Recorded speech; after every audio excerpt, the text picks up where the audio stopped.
what qualities would she have? Who would satisfy the needs of a highly successful, ambitious, and powerful man so that no one cheats on her? It's sisterhood for us. It's a deep connection based on emotional support. What's the male equivalent of that? It's more or less similar. Really? Yeah, old money. Like, you would never guess some of them are multi-billionaires, inherited wealth. For them, they have a point to prove because the world looks from the outside and says, this is Papa's money. Money, status, brotherhood, and the price of success. What happens when a man gets everything he ever wanted and it still isn't enough?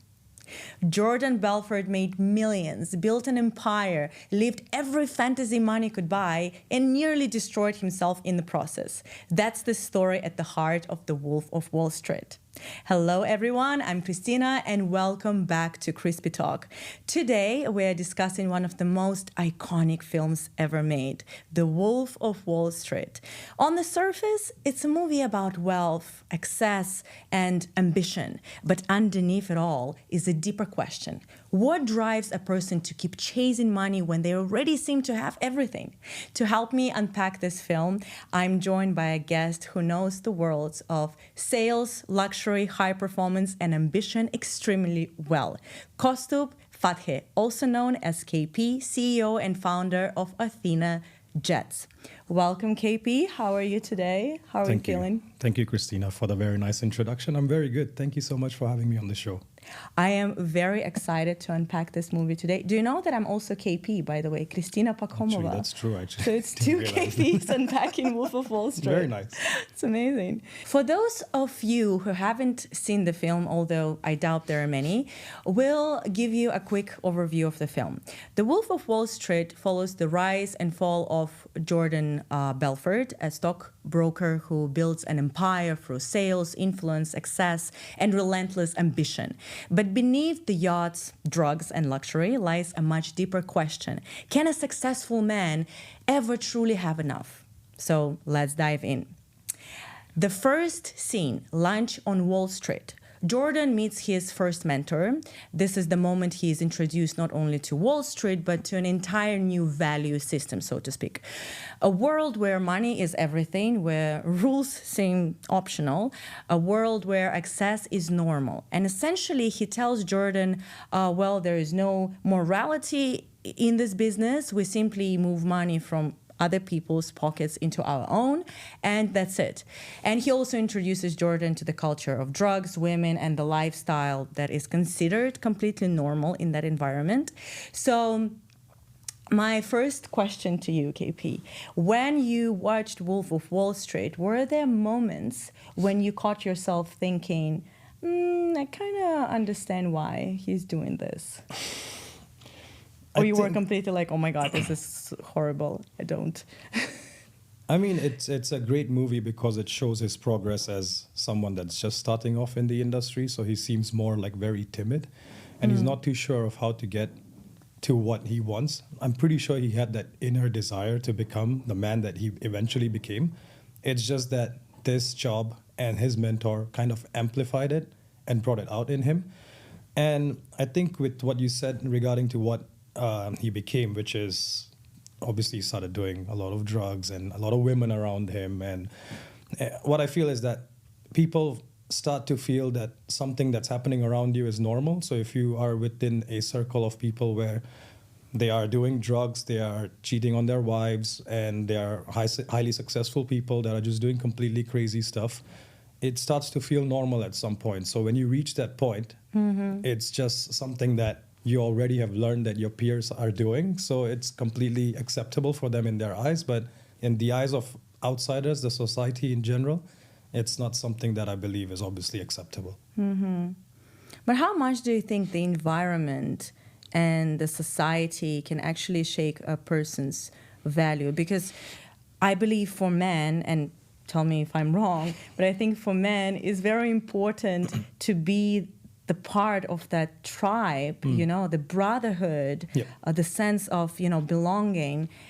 And, when, like you said, when everyone around you cheats, lies, and everything, this lifestyle becomes normality for you, how difficult it is for a man to stay true to his values. And do you think Jordan become who he become because of that desire to be accepted, to belong to that tribe, or he was already that person deep inside and it's just kind of triggered him into revealing that part of him?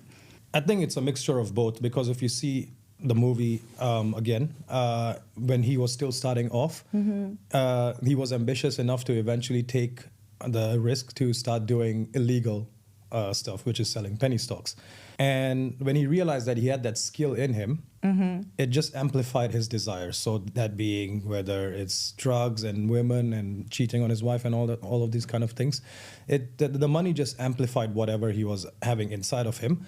But that also is a product of society. So when you're hanging around people, I think that's what a lot of people say, that you are a product of the people that are around you.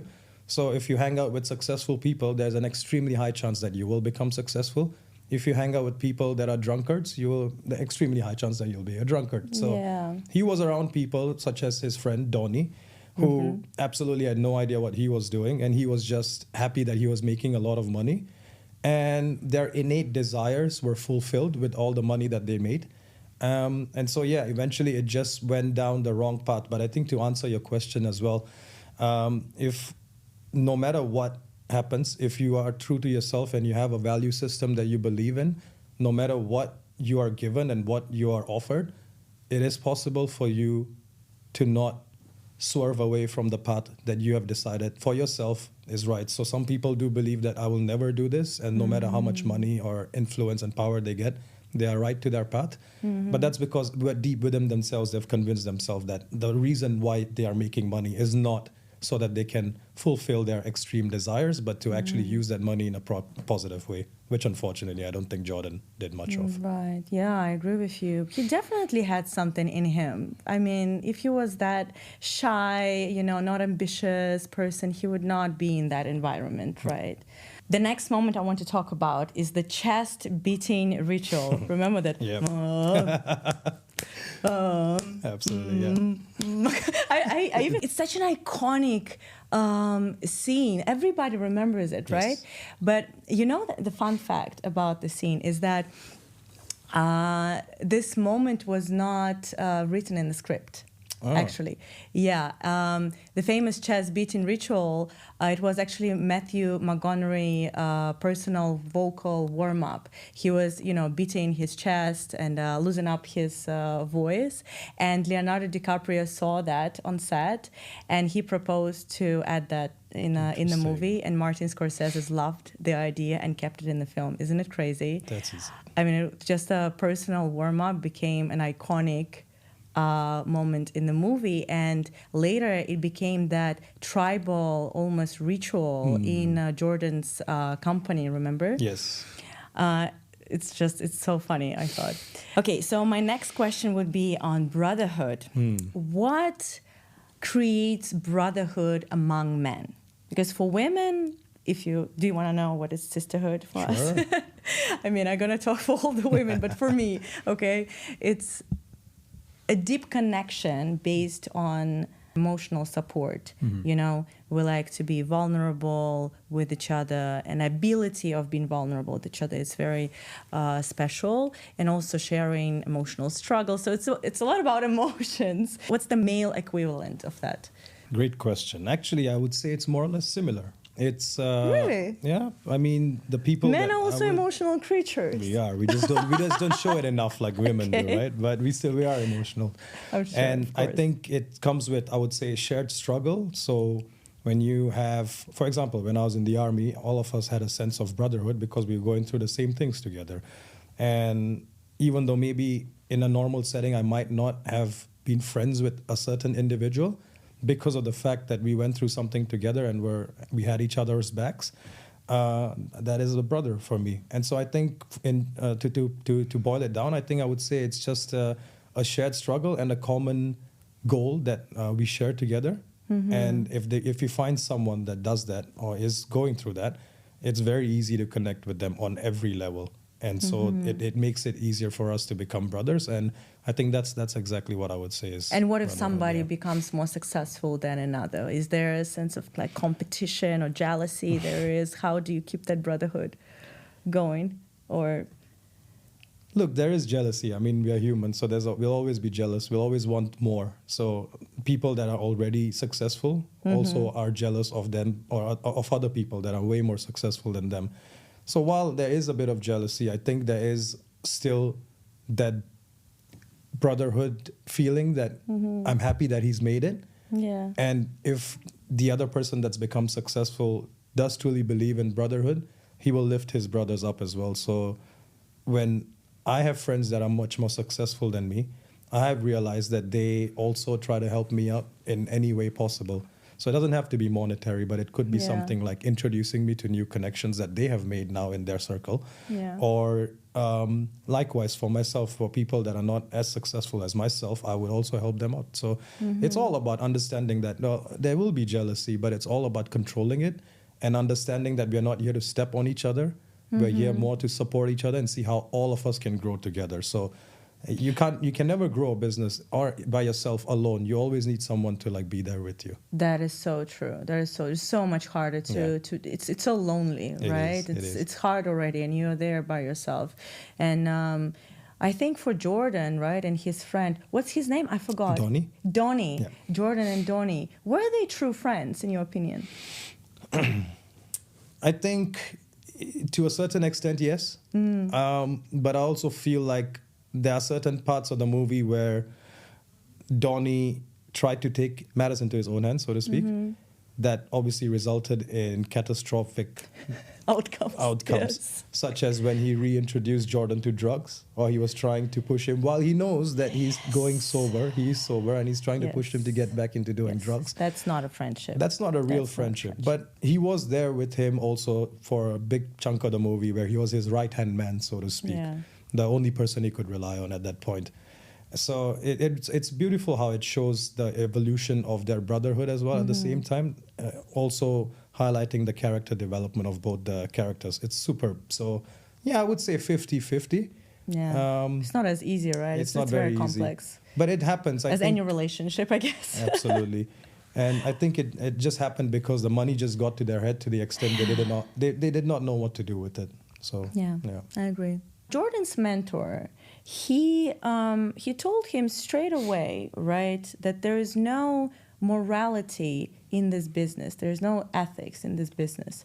First of all, would you agree with that? And second of all, how dangerous you think it is for a young and ambitious person to be taught that success is more important than ethics?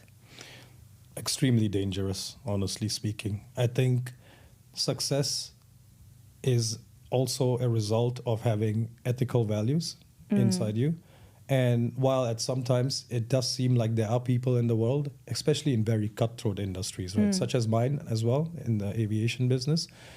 Yes, tell me more about it. So it is it's a extremely cutthroat, cutthroat business. So there are people willing to step over you for a few dollars in profit, and they're willing to lie, cheat, and steal, do anything possible just to make sure that they win.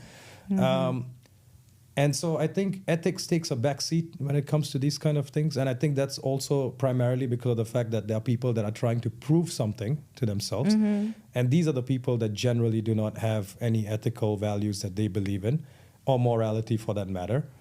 And if you teach that to a young person that is starting out in a business, it's extremely dangerous because the consequences of that are catastrophic, not just for himself, but also for the people around him. So while there are people that do business without having any ethics, I would say that every person should go into a business knowing what it is in general, in a nutshell. If you're going into an extremely cutthroat business, you have to understand that at some point your values will be challenged. Yeah. And if you're strong enough in your beliefs, then no matter who challenges your values, I guess it's a very simple answer. You will still be successful. It might take a bit more time, but at least you can go to your grave with a clean heart. Yeah, I agree with you. And it's also important to surround yourself with people who have the same, Absolutely. similar values, right? Absolutely. To kind of ground you. Yeah, Absolutely agree, yeah. In show business is also like this. Yeah, no, trust me, it is. Money, drugs, status, and access. Jordan by now has everything: money, power, women, influence, yet his hunger only grows.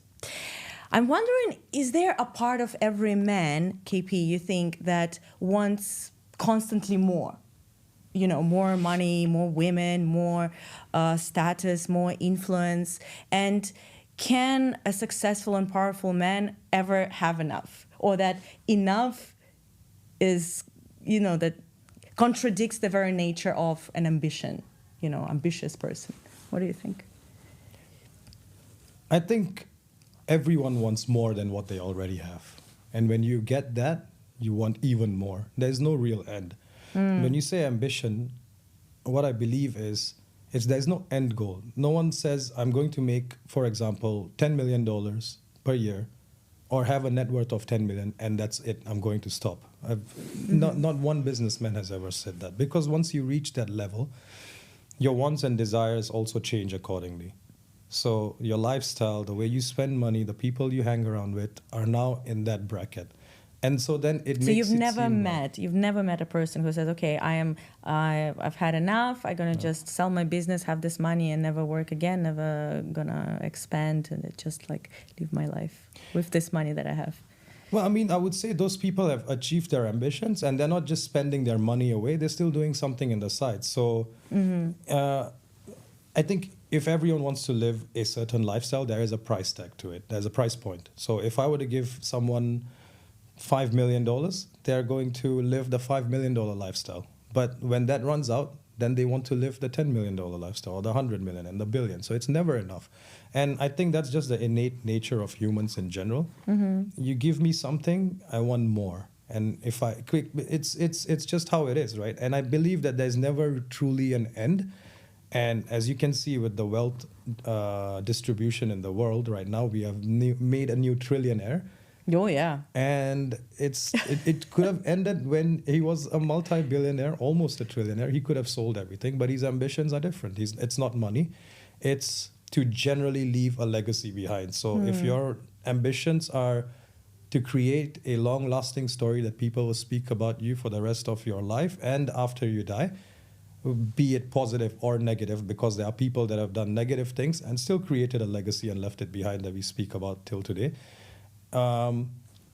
It's just how it is. I mean, we are truly never enough.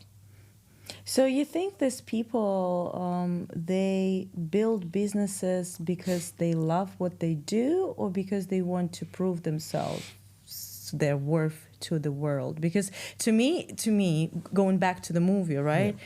I think Jordan constantly felt that void inside of him, that emptiness, and he was trying to fill it with money, success, women, sex, drugs, and it was still, unattainable. So did he build a business because he really wanted to do something powerful and good? Because he always, towards the end of the movie, he was telling, I was helping people, yep. Right? Or he was doing it just to prove that I did it, I have balls, I am better than you. Mm-hmm. And what is that void that he wanted to fill it? I think it's what we call as a God complex. He thought he was unstoppable. And so, like I mentioned earlier, the money just amplified that even more. When he didn't have money, he was not like that. But when he did get the money, he eventually became like that because that was already something that was inside him from the start. Mm-hmm. It's just that the money made it even more crazier and intense than it was. Now, I think that Jordan basically, I wouldn't say he loved what he did. He just knew he was really good at it, which is like con men, which is what they label him as, right? Con men are really good at convincing people to buy something or put their money into something that does not exist. And I don't think they love what they do. They love that the power that they have over people. They love when you can convince someone to do something, the power that you get from that adrenaline rush that you receive from it it's incredible. Or how people look at you like, wow, Yeah, with exactly. admiration. And then Exactly. that feeling of being special, of Yeah. feeling special, right? And I guess at some point he obviously wanted to be extremely wealthy, and he realized that what he was doing was the way that he was going to make his millions that he did eventually. And he was never really born to make millions, which is why he did not know how to use it, how to spend it, and how to basically use it to defend himself. There are people that actually do these kind of things and still get away with it because they also know how to defend themselves. At the end of the day, he was building an empire without a defense, which is what led to his crumble in the end. So I don't think he was really good at what he did. He's not good at stock trading, I would say, but he's good at convincing people to put in money and believe in him. And when you see a successful person, you would want to naturally believe that, you know, if I put my money into this person, it's kind of me investing into this successful person, which results in my money also being successfully invested, which he was good at. Yeah, but he didn't have that defense. You're right. And he got into troubles. In fact, he had all of the people around him that were bringing him down, such as Donnie, for example. So, yeah. yeah. And talking about the troubles, right, with the FBI, even how he invited that FBI agent to the yacht, right? He wanted to connect to the guy, right? Human to human, sort of. But he wanted the FBI agent to be impressed by him, to admire him. And when that didn't happen, he started to talk down at him, right? Like reminding him about his status, salary, throwing lobsters at him. Why do you think that happened? Why you think it sparked that kind of reaction in him when somebody did not admire him? What happened? So I believe that he wanted the FBI agents to sit with him only to show them what he had and what they did not. Yeah. He wanted to have that kind of superiority over them.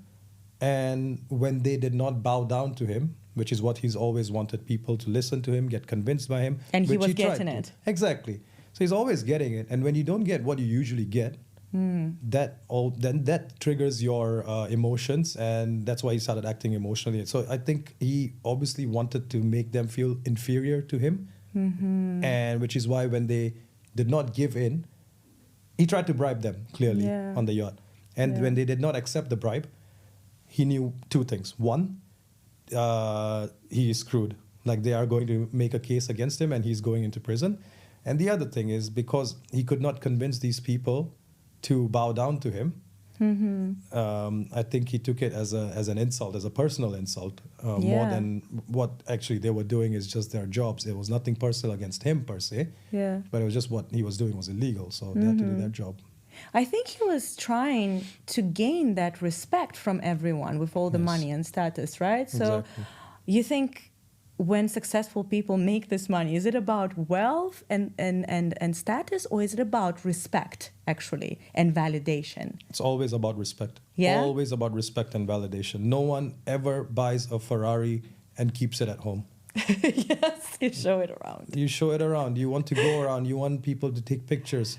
Some of these guys even just park it somewhere and hang around the car just because someone will take a picture of them around their car. Yeah. You know?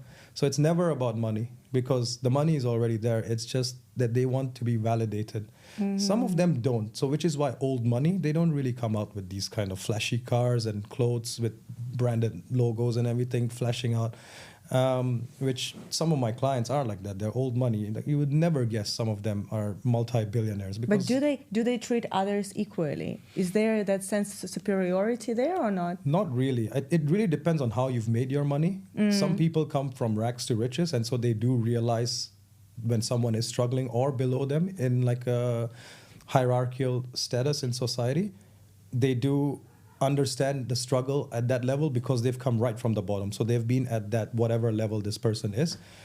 Even if it's a billionaire understands that he's still not at his level, but he understands where he's come from. So these people are not really out there to show that they're above someone. They don't need the validation. Their money actually it's a vehicle for them to fulfill family ambitions. They're more close to family. But the people that have made it new rich, I would say, or inherited wealth, for them, they have a point to prove because the world looks from the outside and says, this is not really your money. This is Papa's money. This is Dad's money, right? And so There's a point Of to course, prove. there's a desire. No. And there's an inferiority complex there where Yes. people cannot look at me as someone that's made my money from my dad. Yes. Right? So these are the people that go haywire and do crazy stuff afterwards.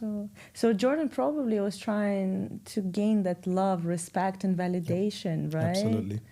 Oh, poor thing. It is what it is. It is what it is. But talking about the superiority, right? Yeah. He was always projecting that this is me, Yeah. and I am extraordinary, I'm special, and they're ordinary. Even remember his father came to him and he said, listen, your lifestyle is crazy. It's going to get back at you like a boomerang, right? And he said something like, yeah, that's probably crazy to others, but it's normal for me. Yep. And that sense of superiority was projecting throughout the movie in his office culture, in his relationship, in the scene with the dwarfs, when people were just like used as entertainment. Yep. I agree with you that all this old and new money, right? The sense of Yes. superiority is different. So now I want to talk about his relationship with Naomi and his family values. Jordan claims to love Naomi, yet repeatedly cheats on her with like ridiculous number of women. He calls himself a sex addict later, and he basically acts on his impulses and desires and lifestyle over and over again over the relationship. Yeah. There is a common belief that the wealthier a man becomes, the more extreme his desires become. Sex with his wife is not exciting anymore. Being with just one woman is not exciting anymore. And he starts looking for new experiences and pushing boundaries. And some people even suggest that successful men sometimes want women to take control in bed, to dominate them, because then they can let go of that responsibility, a sense of control, a sense of pressure. Why do you think many successful men go through such experiences? And is it again about the theme of never having enough, or is it about freedom, as in, yay, now I get to do all the things that I couldn't do before or didn't allow myself to do even? I think it's a mixture of all. I think it's about power, obviously, number one. Being able to, for example, Naomi was a trophy wife. I don't think he really wanted to be with her, but because she seemed like the most desirable person in that entire circle, he thought that having her would make him feel superior, obviously. And so she was a trophy wife for him, I would say. And I think if we were to link this to other people in general, a lot of times, a lot of people who have reached a certain level of success and wealth and power in society, they tend to do these extreme things that we've also heard of in recent times, because of the fact that either one, they know they can get away with it, or two, these were the extreme desires that can only be fulfilled at the level that they are right now. So with Jeffrey Epstein, for example, right? I mean, everyone involved was, in a way, somehow influencing the world in some way or the other. And they know that they could get away with it. That was probably more, as I see it, is more like I am protected, right? And doesn't matter how much money I have, I'm protected because all these people are, I don't know, backing me up, and I'm having all the security, and then,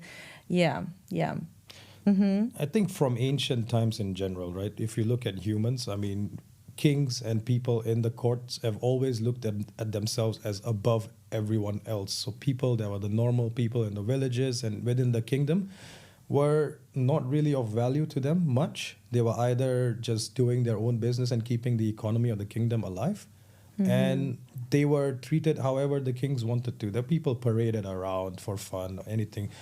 Their lives were not of value to these people. And I think it boils down again and comes down to modern age, where these people feel like they are the kings, and while normal people of society are someone that they can pawn around and play around with and change the narrative and make them believe whatever they want them to believe in it. Okay, so if you think that his wife was a trophy and he didn't probably even love her that much, or she was not that special, can you describe then the ideal woman who would satisfy the needs of a highly successful, ambitious, and powerful man? What qualities would she have? you think?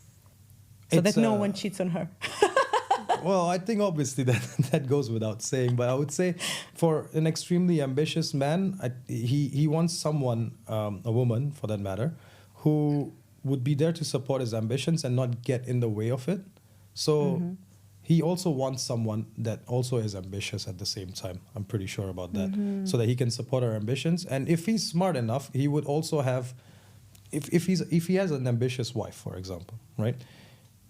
She might have ideas that he might not have thought about. If you have just a domesticated wife that stays at home and just cooks and cleans and takes care of the kids, that's okay, that's nice. But if that same woman can also support his ambitions and give him ideas and not interfering in his life, if the man can come home to a peaceful home, that is the perfect wife. But if the man comes home to a stressful environment, then his ambitions are not supported, and then he goes on to probably find something else that supports his ambitions, which then obviously leads to either divorce, cheating, etc. Right. So, yeah. So she should create a safe, emotional, peaceful environment in a house. She has to be ambitious in a sense that she can choose to be a homemaker, but ambitious in her spirit, right? And not to be, not to stay in the way, which I think Naomi was not, right? She was quite cool with everything that he did, to be honest. Maybe too much. But she was not working, or she was not doing anything other than partying, and to my knowledge, I don't know her story. There's actually a book that she wrote, I think. We should probably read it. Okay. Anything else? I would say just sexy, sexually free, open. I don't know. Honestly, I think deep down, every man wants a woman that's sexy, right? But then you can't have everything you want, so you kind of have to like choose between either she's sexy and ambitious. You think? Well, shit. I mean, I'm not saying okay. It's a rarity, I would say. Okay, it is rare. I agree with you. It's like finding a diamond, basically. I'm working with a lot of women, and this is the trend that I see. You know, that women nowadays, they want to connect to all the parts of themselves, the mother part and the lover part, you know, the ambitious and the soft part, you know, because we as women, sometimes we think that we need to choose. It's either I'm a mother and wife, or I'm a sexy hot chick, you know, going out. And I'm telling my women that, girls, you don't need to choose. You're all of it, you know, and the more in contact you're going to be with all the parts, the more in contact you're going to be in your relationship with your man, with your kids, with the world. So yes, it's rare, but women are going into that direction, you know, in connecting to all those parts. Thank you for sharing your perspective. Do you think he could have... My next question is, do you think he could have saved his marriage if he was not an addict, if the drugs were not involved? So much of drugs. I doubt so, because I think for marriage, there needs to be love, obviously, between the two parties. Unfortunately, I don't think there was any love really involved in that. She was in it for the money as well. And he just wanted someone to show off as like, look, that's my wife. You know, she's like the sexiest woman around the entire place. So for him, it was not love at all. Clearly, it was not. He was cheating on her. And she also, the moment she heard that he was going into prison, she immediately wanted a divorce. And I don't think it was about the drugs, because he had sobered up, and he actually does in that scene take drugs right after he argues with her. So he was still sober until that point. So for her as well, she was like, okay, he's going into prison, my money's gone, I need to find someone else to support my lifestyle. So I don't think there was love involved. So I don't think they could have saved that marriage at all. Yeah, it was a toxic relationship. Absolutely. I agree with you. And you work in private jet business, and I'm sure that you work with a lot of wealthy, successful, powerful, influential men. Do you think that it's possible for a man to have that power and influence and stay ambitious, but at the same time remain humble, remain faithful in relationship, and just grounded and connected to his value? Or you think that level of success and that level of power, that we're talking about, inevitably changes a man? It depends on how you've been raised, I think, primarily, and how you treat money. Some people treat money as a weapon to get whatever they want, right? And while these people can do it, I would say a lot of my clients, or majority of my clients rather, they're pretty humble in that sense. They know why they are who they are today and where they've come from. And so as long as someone has deep-rooted values in themselves about certain things in life, so that could be the way you approach society, women, abusing of power. If you know that these things are how you should be treating them, if you've been raised the right way, you will treat them the same way again. So you're also taught how to make money, obviously. And no, you can't just magically make money out of the sky. And so I guess it's a product of your environment. And so if you have a good network around you and a good environment, then I guess you will obviously end up good. As long as you do believe that whatever is your deep-rooted value system is morally acceptable or ethically right. I think that's... Yeah, I agree. I mean, education plays a significant role in how you're raised. What values your parents pass on to you.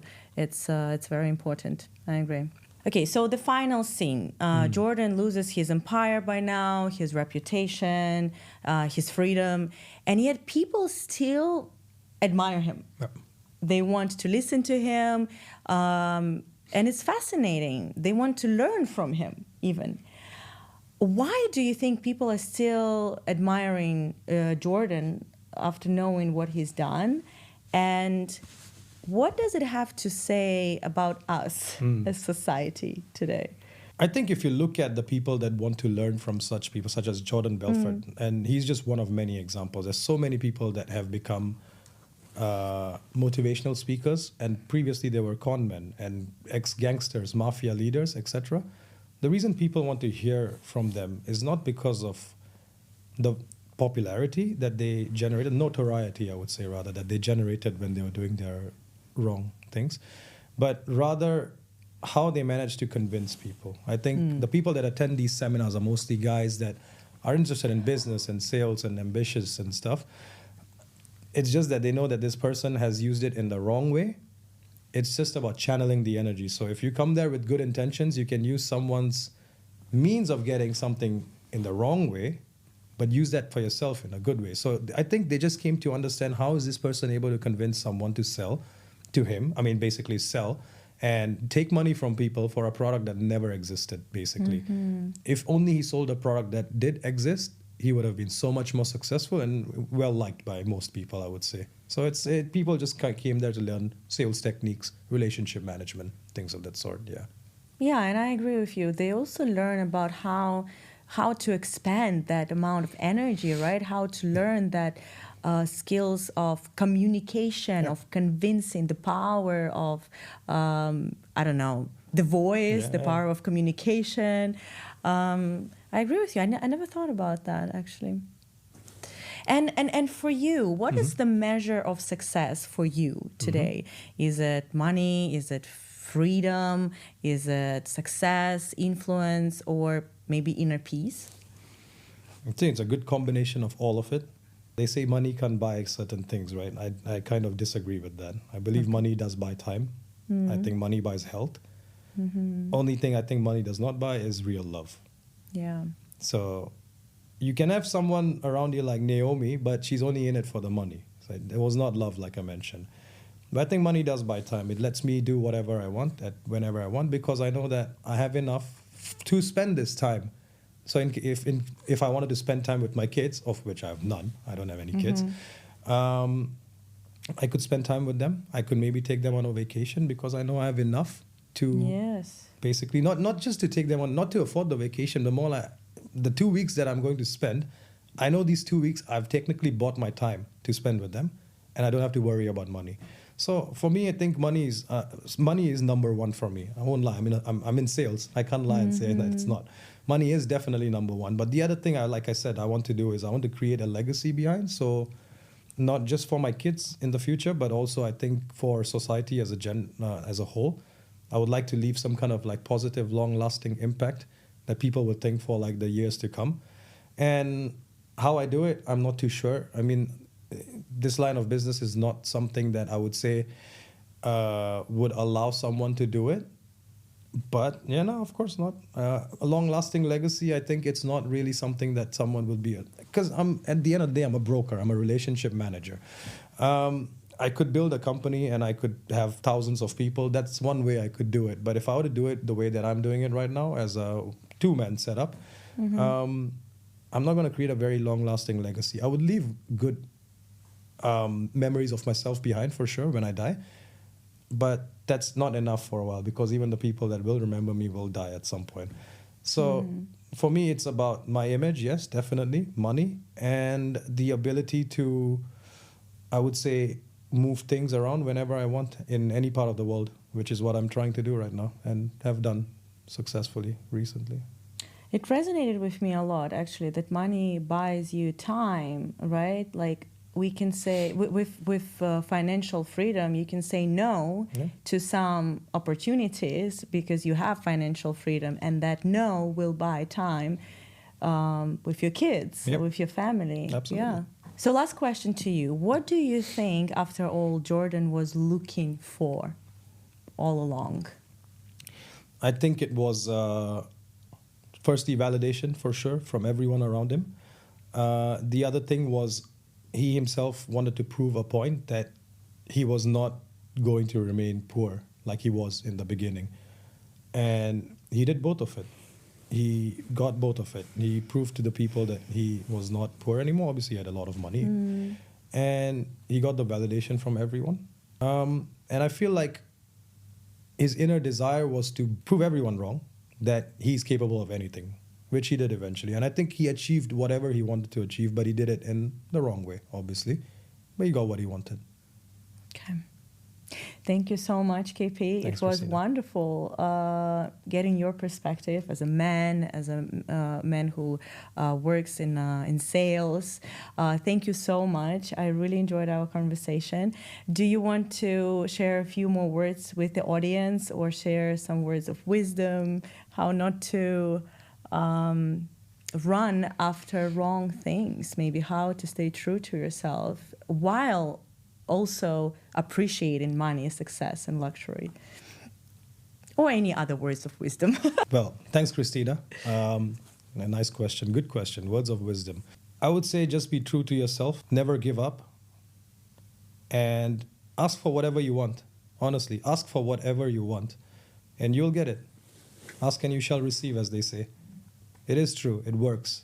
If you don't ask, no one's going to hand it to you. If you do ask, you might get a no, but at some point someone might say yes. So stay hungry, never give up, and just be honest. Awesome. Thank you so much. Thanks. Thank you so much for joining me for this conversation today. If you enjoyed this discussion, make sure to subscribe to the channel, like this video, and leave a comment below. And I would like to hear from you. What do you think? Can a successful man ever truly have enough? Let us know in the comments below. Thank you for watching, and we'll see you in the next episode. Bye.